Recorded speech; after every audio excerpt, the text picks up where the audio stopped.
Puidutööstus. Kaasaegne puidutööstus on ohutu, puhas, efektiivne ning sisaldab endas palju rohkem kui ühte tehase hoonesse mahub. Igasuguse tööstuse eesmärk on toorainet pidevalt väärindada ehk igal sammul tõsta toote väärtust. Kuna puidutööstuse toormaterjalist tuleb suur osa Eestist, siis on puidutööstus Eestis väga laialt esindatud.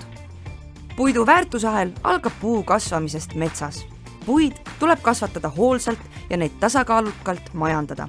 Puit on taastuv loodusressurss, mille kasutamisel on oma mõju keskkonnale, kuid võrreldes fossiilsetel maavaradel põhinevate tööstusharudega on tasakaalustatult opereeritud puidutööstus oluliselt väiksema keskkonnamõjuga.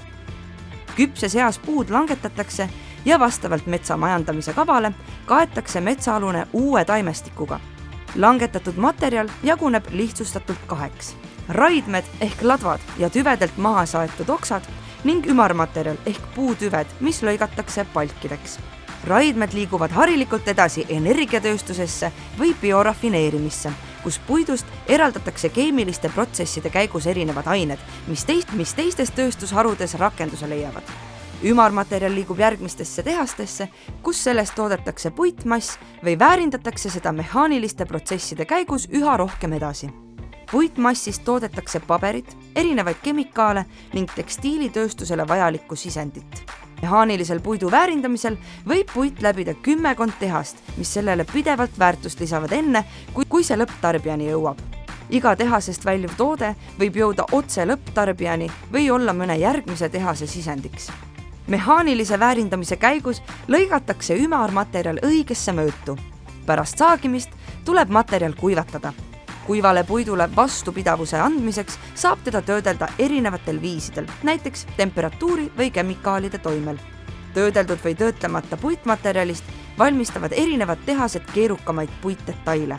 Erinevaid puitdetaile kombineerides valmivad viimistletud puittooted, mis ümbritsevad meid kõiki igapäevaselt.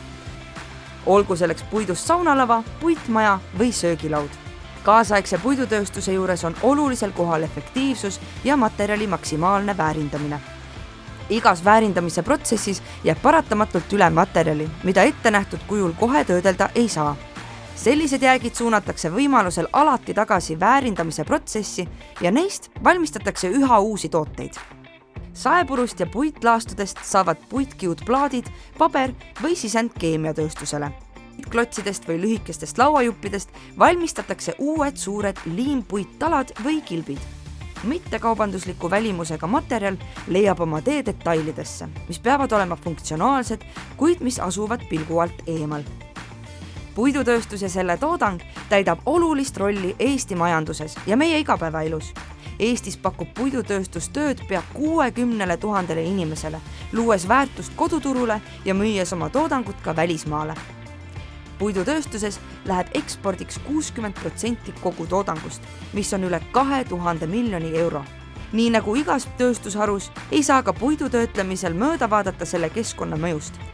Seepärast ongi oluline, et kaasaegne puidu väärindamine oleks korraldatud läbimõeldult, efektiivselt ja võimalikult väikeste kadudega nagu raidmed ja koor.